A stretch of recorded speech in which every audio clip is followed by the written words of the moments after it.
Hi folks, this is Jay. Hope you're okay today. We're looking at Dr. Gary Habermas, PhD, and his minimal fact approach of the resurrection. We'll play some more of him, read a bit of his PhD, and I'll take it from there. I'm going to use this minimal facts method that says this. Almost nothing I'm going to share with you. Now, I'm going to start giving some with another method. I'll tell you when I'm going to start doing the minimal facts method. I'm going to do another method called the reliability method, the middle one, first. But what I'm going to do when I get to the minimal facts portion is I'm going to use texts that scholars allow, skeptical scholars, no matter how skeptical they are. Atheists, that's fine. Be as skeptical as you want. I'm only using data from scholars who know the field. By that I mean somebody with a terminal degree, peer-reviewed publications, have a position where they work in this area. That's criteria we use. You know, when you go to a medical doctor, when you go to a lawyer, when you go to somebody else, you want somebody who's a specialist in your area who's going to give you the best possible advice and fix you up with whatever you need.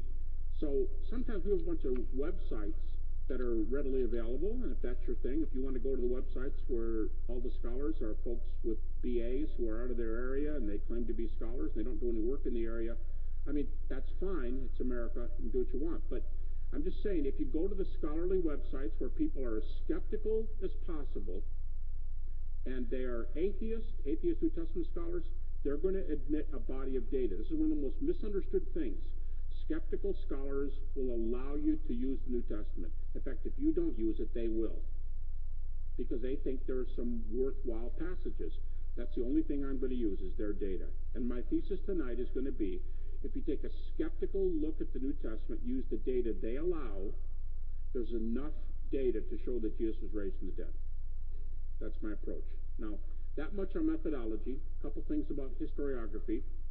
And while I'm doing that, I'll step down here. You know, when you do historiography, you ask about whether an event occurred in history. There's certain criteria. Let me tell you real quickly a little story that you'll get the point, how this works. Years ago, many years ago, my son was 8 years old, and we were sitting at the dinner table. We often would read scripture with their family before dinner, and we had that time, and my son sat there, and we were done, and we prayed for the meal, and he said, "Dad, my Sunday school teacher asked us this week, he wants us to report next week. How do we know the resurrection of Jesus happened?" And I said, "Rob, how do you know George Washington was the first president of the United States?" He goes, "Come on, Dad. I asked, how do you know if the resurrection of Jesus happened?" I said, "No, Rob, I'm being serious. How do you know George Washington was the first president of the United States?" He stopped and goes, "You read books." And I said, "What kind of books?" He's 8 years old. And he goes, "I guess you'd want to read a book from somebody who knew George Washington." Okay? What kind of a person who knew George Washington so we just kind of worked on this for a few moments, and we thought, you know, if they were there, especially if it was enemy testimony, someone who hated George Washington, hated what he stood for, but he believed he was a courageous person, or he was a good military leader, or something like that, or, you know, anything like that would be really, really helpful. And he said, when he finished, he goes, "Okay."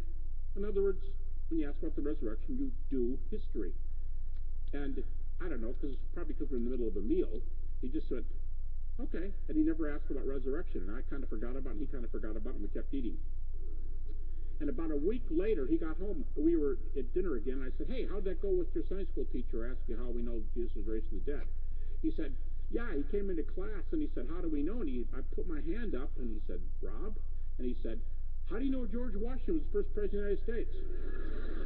This is a true story. And the teacher went, "What?" And then he goes, "Oh, wait a minute. You're Habermas's kid, aren't you?" So, I mean, it's not hard. It's not hard to put some of these things together. You do resurrection like you do historical data, and you're not pulling any punches. You're not like inventing spiritual history to prove something. I'm going to be using facts the way the critics use it tonight, okay? So I'm going to start down here. I'm going to start with the timeline, because two of the most important things we could do in history is to get early. Okay, he's going to talk more about that in a minute, and we'll we'll continue with Habermas's PhD. He moves on from Hume and he quotes C.S. Lewis. Now, of course, we must agree that Hume, that is, if he were absolutely uniform experience against miracles, if in other words they have never happened, why then they've never happened? Now, of course, we must agree. Oh, sorry, page 90 on Habermas's PhD, quoting C.S. Lewis. I think, of course, we must agree with Hume that if there is absolutely uniform experience against miracles, if in other words they have never happened, why then they have never happened? Unfortunately, we know that all reports of them, unfortunately, we know that, well, we don't know that all reports of them are false. And we can know all the reports to be false only if we know already that the miracles have never occurred. In fact, we are arguing in a circle, page 90. This is done without any real investigation to determine the experience on behalf of miracles to establish the validity.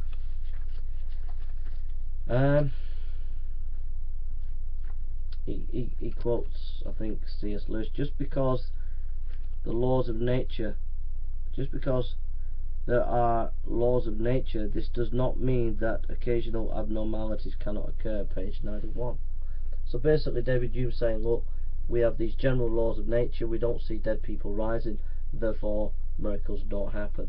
But that implies that that we know the totality of all experience, and we don't, so we must be willing to be open to the data. C.S. Lewis, probabilities of this kind that Hume is concerned with hold inside the framework of an assumed uniform of nature. When the question of miracles is raised, we are asking about the validity or perfection of the frame itself. No study of probabilities inside a given frame can ever tell us how probable it is that frame itself can be violated. So the whole idea in saying, well, it's impossible that Jesus rose from the dead because we don't see any dead people doing that, the probability is pretty high that he didn't, presumes that there is it knows the whole of uniform experience of human nature, and the fact is that we don't, and so therefore we have to be open to those data that might tell us differently.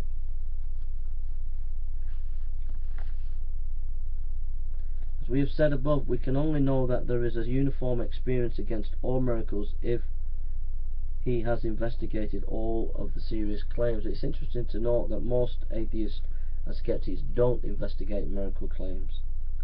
Page 96, it is indeed an intellectually secure person who can know that these events can never occur without any investigation whatsoever. That's Habermas, page 95, I think it is. It's interesting to note Dr. Habermas mentions that David Hume on page 98 of his PhD, Habermas's PhD, he noticed that there are famous scholars, Catholic scholars and thinkers who lived a century before Hume, who he investigated, who claimed that they had miracle experiences, and Hume found that his criteria for judging miracles was actually met, and that in reality he should believe in miracles, but he still wouldn't believe even though his criteria was met.